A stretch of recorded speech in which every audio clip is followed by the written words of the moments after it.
Roma, o berço do nosso mundo. De uma humilde aldeia ao domínio de um império, seu legado estrondoso moldou os alicerces de nossa civilização, leis, línguas e instituições. Mergulhe em 12 séculos de glória e declínio, desde o sopro fundador de Rômulo até o crepúsculo do Ocidente. Qual aspecto do legado romano mais te fascina ou parece mais relevante hoje em dia? Conte para nós nos comentários. A narrativa romana começa com um mito. A data tradicional para a fundação de Roma é 21 de abril de 753 a.C. por Rômulo, um descendente de Enéas de Troia, que matou seu irmão Remo nas colinas que mais tarde definiriam a cidade. Segundo a lenda, esse parricídio lançou as bases para uma cidade nascida da ambição e do conflito. A localização de Roma, em 7 colinas perto de um importante val do rio Tibre, conferia-lhe uma vantagem estratégica e comercial. Este período monárquico, desde o ano 753 até o ano 509 a.C., viu 7 reis, desde o lendário Rômulo até o etrusco Tarquínio, o Soberbo. Rômulo é lembrado por organizar as primeiras estruturas sociais e militares, incluindo o famoso rapto das Sabinas, para garantir a população feminina da nova cidade e consolidar alianças. O segundo rei, Numa Pompílio, concentrou-se na religião e na lei, lançando as bases do complexo sistema ritual romano. Outros reis, como Sérvio Túlio, são associados à criação do censo e à organização da população em classes de acordo com sua riqueza, um sistema crucial para o exército e, posteriormente, para as assembleias. A monarquia e a influência etrusca. Os primeiros séculos foram um período de consolidação. Os romanos absorveram influências dos povos itálicos vizinhos, especialmente dos etruscos, um povo avançado do norte da Itália. Deles, Roma adotou não apenas conhecimentos de engenharia e arquitetura, como o arco e o sistema de drenagem da cloaca máxima, mas também símbolos de autoridade, como faces e elementos de rituais religiosos. A elite etrusca chegou até mesmo a governar Roma, culminando com a figura de Tarquínio, o Soberbo. O último rei, Tarquínio, o Soberbo, foi lembrado como um tirano cujo governo foi caracterizado pela arbitrariedade. A tradição conta que seu filho, Sexto Tarquínio, estuprou Lucrécia, um ato de ultraje que simbolizava o abuso do poder monárquico. A revolta liderada por Lúcio Júnio Bruto em 509 a.C. pôs fim à monarquia e deu lugar à república. Essa transição representou uma firme declaração contra o governo de um só homem, um princípio que guiaria a política romana por séculos. A historiografia romana posterior idealizou a república como um bastião da liberdade contra a tirania. E o próximo grande período na história de Roma foi a República Romana, que abrangia desde o ano 509 a.C. até o ano 27 a.C. A República, que significa literalmente a coisa pública, foi uma experiência de governo colegiado, concebida para impedir o retorno da tirania. O poder era dividido entre magistrados eleitos anualmente, principalmente 2 cônsules que exerciam o poder executivo e militar. O Senado, um órgão consultivo composto por antigos magistrados com grande autoridade moral e prática, e as assembleias populares, onde os cidadãos votavam nas leis e elegiam os magistrados. A chave desse sistema era a colegialidade, vários funcionários para cada cargo, e a transitoriedade, cargos de 1 ano. Com exceção do cargo de ditador, um magistrado de emergência nomeado apenas em caso de extremo perigo para a República. A luta das ordens e a expansão itálica. Os 2 primeiros séculos da República foram marcados pela luta das ordens. O conflito político e social entre os patrícios, a elite aristocrática que monopolizava os cargos, e os plebeus, o restante dos cidadãos. Os plebeus, que constituíam a maioria do exército, usaram a ameaça de secessão para forçar concessões. Essa luta culminou em marcos como a criação dos tribunos da plebe, magistrados sagrados e invioláveis com poder de veto, intercessio, e a codificação das leis das 12 tábuas, 450 a.C., o primeiro código legal romano escrito que tornou a lei acessível a todos. No 3º século a.C., os plebeus haviam conquistado acesso a praticamente todos os cargos, criando uma nova nobreza meritocrática baseada no serviço público, a nobilitas. Enquanto a luta interna era resolvida, Roma expandiu-se por toda a Península Italiana. Esse processo foi gradual e metódico, baseado em uma combinação de força militar, diplomacia e estabelecimento de colônias. Após subjugar seus vizinhos latinos, derrotando os ferozes samnitas em uma série de guerras de 343 até 290 a.C., e após a expulsão de Pirro do Epiro, guerras pírricas, Roma controlava toda a Itália em 270 a.C. Esse controle era baseado em um sistema de alianças que concedia diferentes graus de cidadania e direitos aos povos itálicos, mas exigia lealdade e, crucialmente, contingentes militares. Essa vasta reserva de mão de obra militar foi uma das chaves para a futura expansão romana. As guerras púnicas e a dominação do Mediterrâneo aconteceram entre o ano 264 a.C. até o ano 146 a.C. O controle da Itália colocou Roma em conflito direto com Cartago, a poderosa talassocracia fenícia no norte da África. A Primeira Guerra Púnica, que começou em 264 e terminou em 241 a.C., a luta foi principalmente pelo controle da Sicília. Roma, sem tradição naval, construiu uma frota gigantesca e inventou o Corvus, uma ponte de embarque. Roma venceu e conquistou a Sicília, sua primeira província, e mais tarde anexou a Sardenha e a Córcega. A Segunda Guerra Púnica foi em 218 e terminou em 201 a.C. e foi desencadeada por Aníbal Barca. Aníbal surpreendeu Roma ao atravessar os Alpes com seu exército e elefantes. Ele infligiu derrotas devastadoras como em Canas, 216 a.C., onde uma força romana de 80.000 homens foi aniquilada. Roma sobreviveu graças à sua coesão inabalável. Os aliados italianos permaneceram leais e à sua capacidade de resistir a perdas catastróficas. A estratégia fabiana desgastou Aníbal e, finalmente, Cipião Africano, ao invadir o norte da África, forçou o retorno de Aníbal, a quem derrotou decisivamente na Batalha de Zama.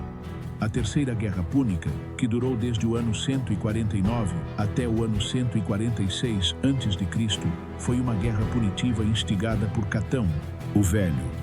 Cartago foi sitiada, capturada, completamente destruída, e suas terras foram transformadas na província da África. Para o ano 146 a.C., Roma também derrotou os reinos helenísticos, Macedônia e Império Seleucida, em uma série de guerras rápidas, anexando a Grécia e grande parte da Anatólia. Roma havia se tornado a potência dominante absoluta no Mediterrâneo, o que seus cidadãos orgulhosamente chamavam de Mare Nostrum, nosso mar. A crise e queda da República aconteceram no segundo e primeiro século A.C. A expansão descontrolada destruiu as estruturas sociais e políticas da República. A riqueza proveniente da conquista e o influxo maciço de escravos desestabilizaram fatalmente a base econômica.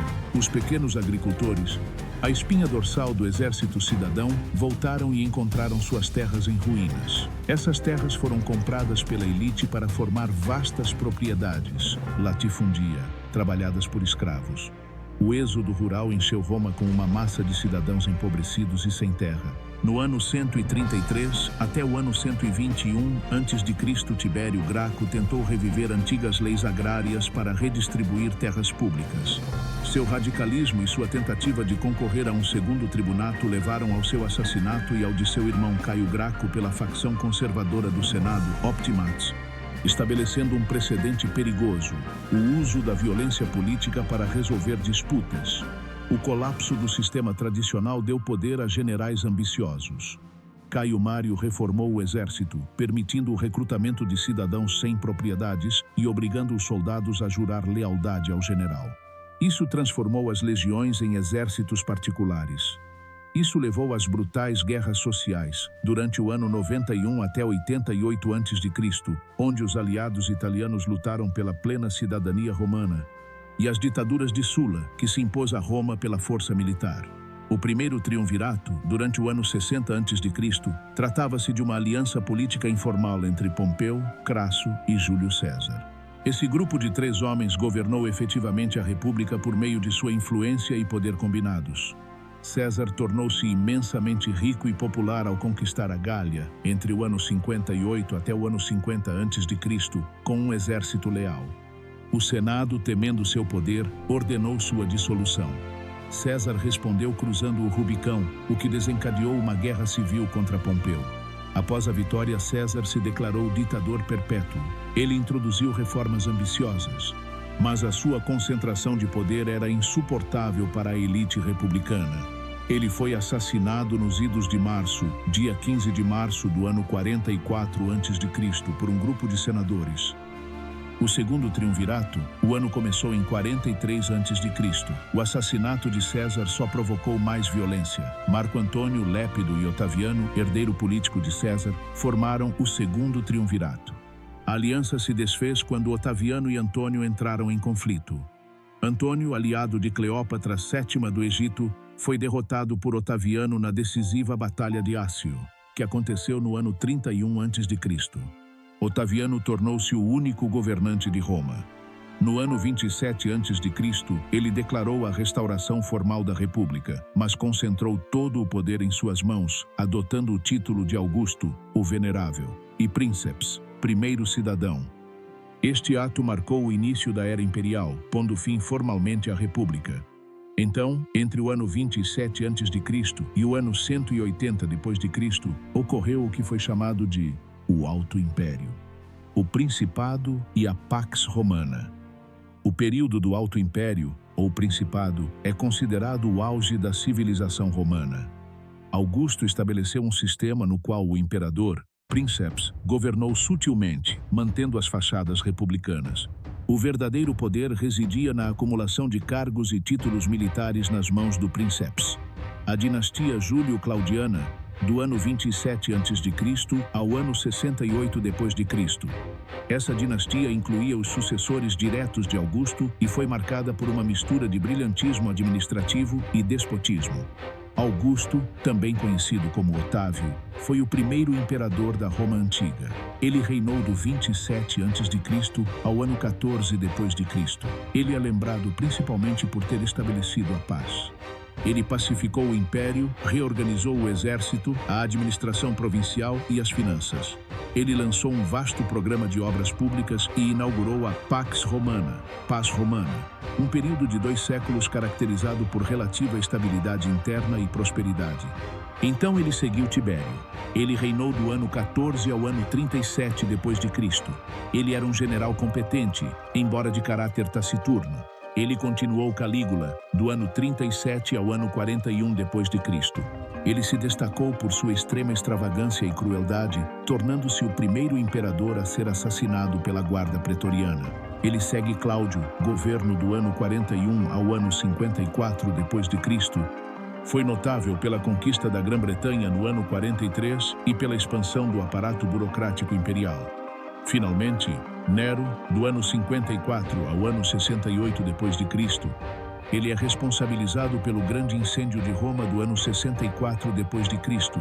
e por iniciar a primeira perseguição sistemática aos cristãos. Seu suicídio, forçado por uma revolta militar, marcou o fim da dinastia. Curta, inscreva-se e compartilhe. O ano dos 4 imperadores e a dinastia Flaviana, a partir de 69 ao 96 d.C. O ano 69 d.C. demonstrou que o verdadeiro poder de nomear um imperador residia no exército. Após a Guerra Civil, Vespasiano saiu vitorioso, fundando a dinastia Flaviana, Vespasiano, Tito, Domiciano. Essa dinastia estabilizou o império, restaurou a ordem financeira e construiu o Coliseu, anfiteatro Flaviano. Os 5 bons imperadores, do 96 d.C. até o ano 180 d.C. Este período é a Era de Ouro do Império, caracterizada por prosperidade, estabilidade e sucessão pacífica por meio de adoção. Nerva governou do ano 96 ao 98 d.C., encerrando seu reinado. A tradição da adoção começou com a escolha do hispânico Trajano. Ele assumiu o comando no ano 98 e governou até o ano 117 d.C. Em todos os aspectos, excepcional. Sob seu comando, o Império atingiu sua extensão territorial máxima ao conquistar a Dácia, a Arábia Pétrea e a Mesopotâmia, embora esta última tenha sido perdida. Adriano reinou de 117 a 138 d.C. O foco era a consolidação e não a expansão. Ele fortificou as fronteiras naturais, os limes, sendo o exemplo mais famoso a muralha de Adriano na Grã-Bretanha. Após ele, Antonino Pio governou de 138 a 161 d.C. Um reinado de paz excepcional. Por fim, Marco Aurélio governou de 161 a 180 d.C., sendo o último dos chamados bons imperadores, o imperador filósofo estoico. Seu reinado foi marcado por grandes desafios, as guerras marcomanas e o retorno da peste antonina. Este período foi caracterizado pela integração das províncias, pela vasta rede rodoviária, pelo desenvolvimento do direito romano e por uma economia vibrante. O império, que se estendia da Grã-Bretanha ao Eufrates, tinha uma população estimada entre 50 e 90 milhões de habitantes, unidos por uma cidadania romana cada vez mais disseminada e uma cultura urbana padronizada. A morte de Marco Aurélio no ano 180 d.C. e sua fatídica decisão de nomear seu filho biológico, Cômodo, que quebrou a tradição da adoção e se revelou um déspota errático, pôs fim ao período da Pax Romana e marcou o início do declínio. Anarquia militar. Isso aconteceu a partir do ano 235 até o 284 d.C. O assassinato do imperador Severo Alexandre em 235 d.C. desencadeou um período de profunda crise conhecido como anarquia militar, no qual 26 imperadores foram proclamados e assassinados em apenas 50 anos. A lealdade havia sido completamente transferida para os exércitos da fronteira, que elevavam seus generais ao trono à vontade. As pressões externas provocaram o colapso de fronteiras sob uma pressão coordenada nunca antes vista. No norte, as confederações de povos germânicos, godos, alamanos, francos, penetraram profundamente no território romano. No Oriente, o ressurgimento do poder persa sob o dinâmico Império Sassânida tornou-se um rival formidável, chegando a capturar o próprio imperador Valeriano. A crise econômica obrigou os imperadores, para poderem pagar os exércitos constantemente em guerra, a desvalorizar drasticamente a moeda de prata, o que levou a uma inflação desenfreada.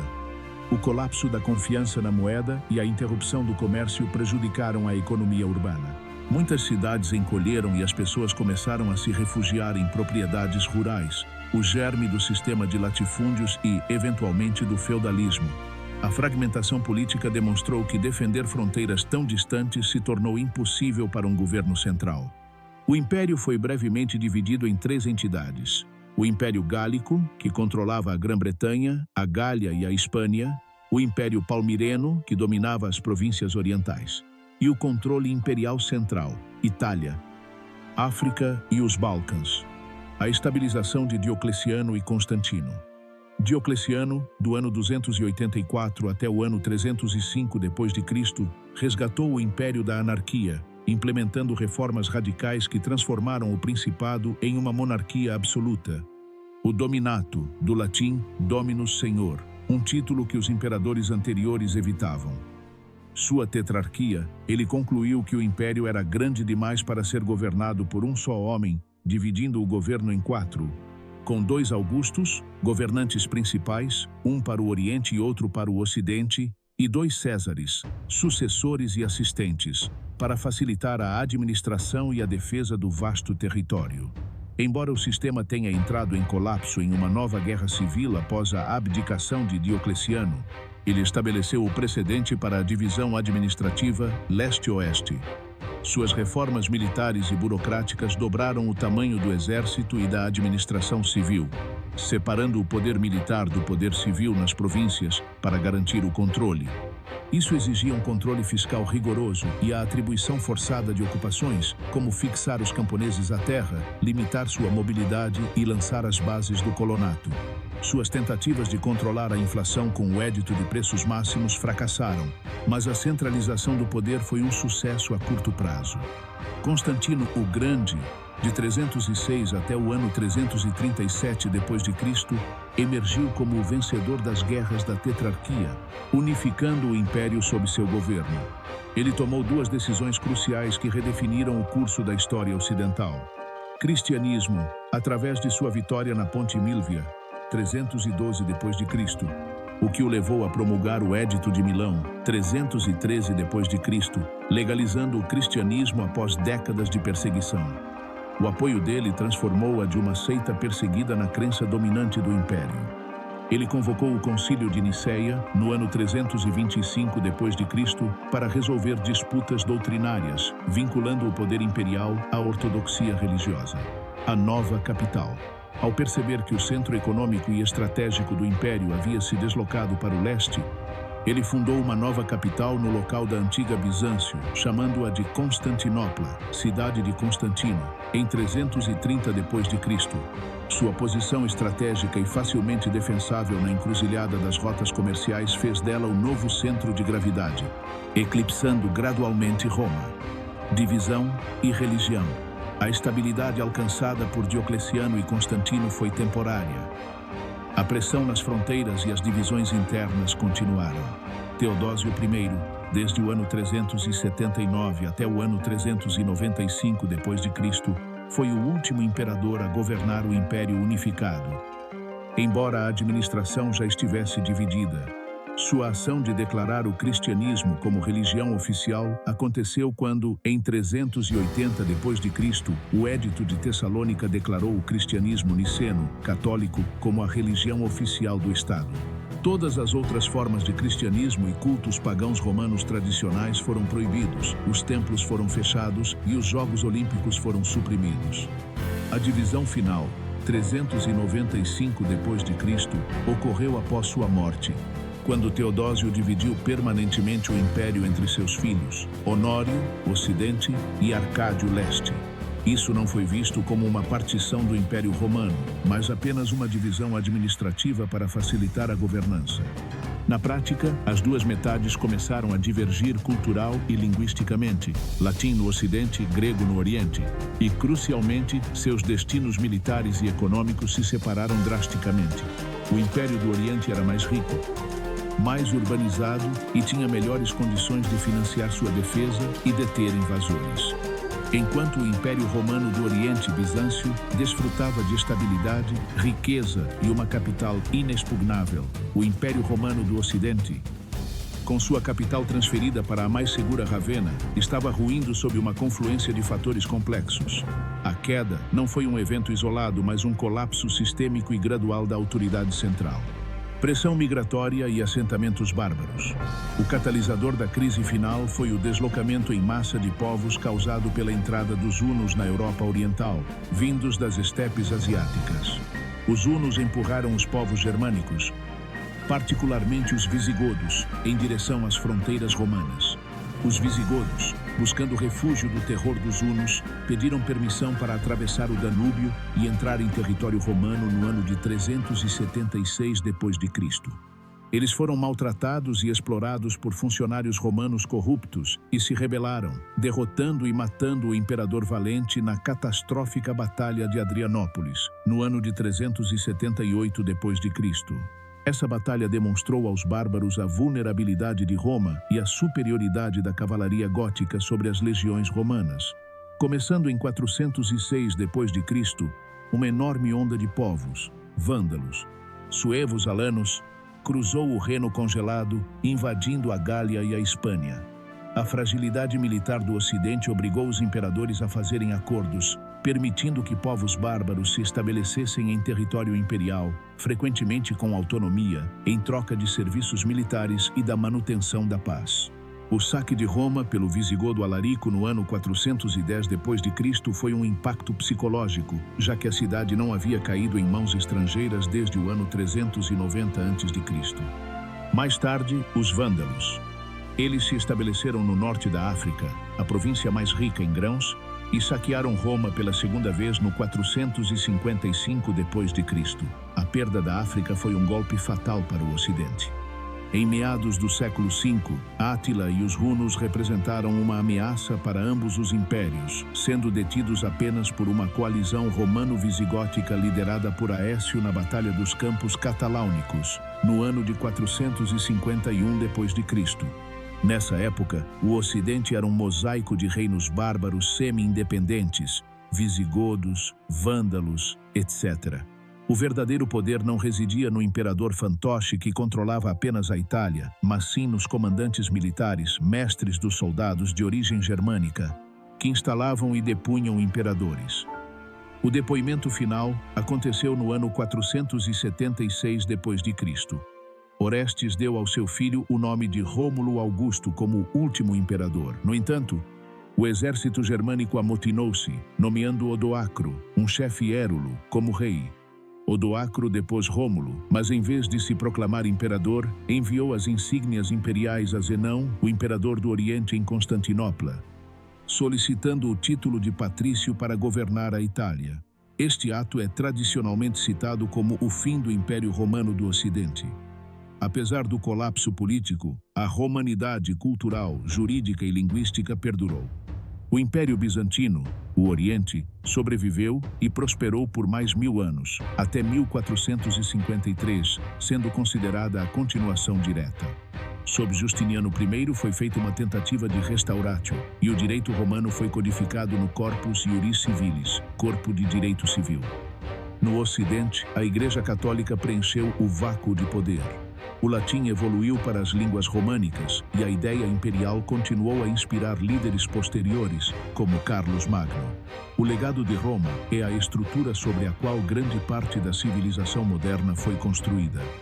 Dê like, inscreva-se e compartilhe. Até a próxima!